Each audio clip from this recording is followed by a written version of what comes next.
Petualangan di padang salju dimulai dengan menyiapkan air yang dituang ke dalam mangkuk di dalam ember untuk membuat cetakan es alami. Pria ini kemudian mengangkat bongkahan es besar yang sudah membeku sempurna, membuang sisa airnya, dan merapikan permukaannya agar menjadi wadah penyimpanan yang kokoh.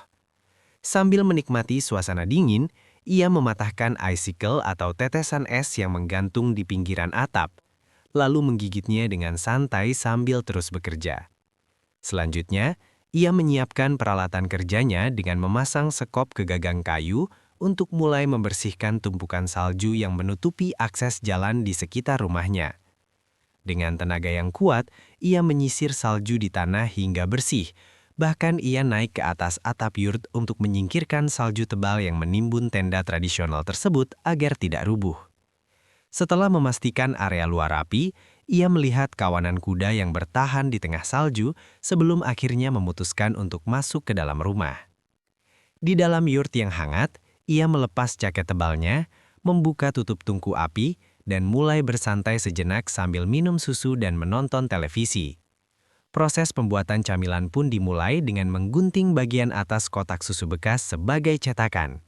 Ia kemudian memanaskan panci di atas tungku, menuangkan susu cair, dan mencampurnya dengan bubuk saripati kuning sambil terus diaduk hingga mengental. Adonan yang sudah matang ini dituang kembali ke dalam karton susu satu persatu dengan sangat rapi dan teliti. Sebagai pelengkap, ia memasukkan buah kismis ke dalamnya dan menancapkan stik kayu sebagai pegangan es.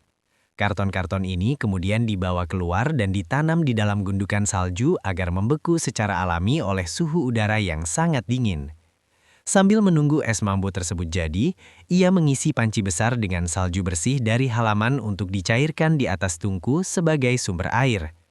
Air tersebut ia gunakan untuk membersihkan seluruh bagian dalam rumah, mulai dari mengelap lemari kayu, meja hingga permukaan televisi dari debu yang menempel.